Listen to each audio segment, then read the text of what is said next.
During a severe famine in Zarephath, a widow finds herself on the precipice of despair, preparing to make her last meal for herself and her son.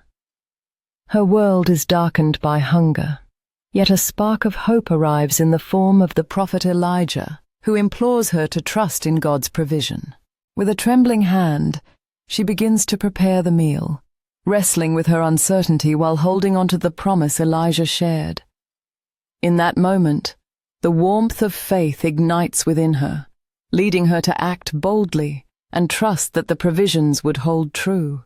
As she places the cake before Elijah, a wave of emotion washes over her. She is no longer just a mother facing starvation, but a vessel of faith.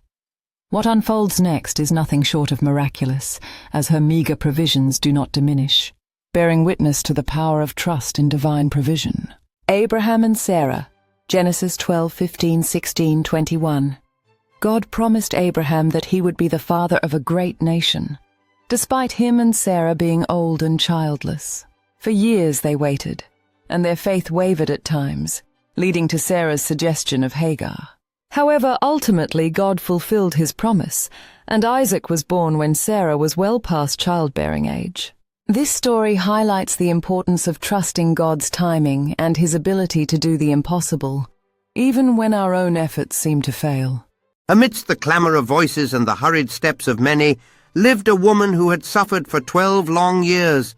A persistent bleeding had drained her strength, her hope, and all her possessions, as she sought help from every physician. Instead of healing, her condition only worsened. Despair had settled upon her like a heavy cloak, and the lively world around her seemed to fade into a blur of pain. She heard whispers of a man named Jesus, who healed the sick and cast out demons. A tiny spark of hope flickered within her. She knew in her heart that if she could just touch the hem of his garment, she would be made whole. This wasn't a logical thought, but a desperate, intuitive leap of faith born from years of suffering. One day Jesus was passing through her town, surrounded by a surging crowd. People pressed in on him from all sides. With newfound determination, the woman pushed through the throng, her eyes fixed on him. Finally she reached him. With trembling fingers she reached out and touched the edge of his cloak. Immediately bleeding stopped. A warmth spread through. A man sat across from his son at the kitchen table, both eyes closed in earnest prayer. With a gentle voice the father recited Jeremiah 29:11, "For I know the plans I have for you," reminding his son that their faith would guide him toward a bright future. After their heartfelt prayer, the father turned to his son, a smile breaking across his face, saying, "Always remember Philippians 4:13.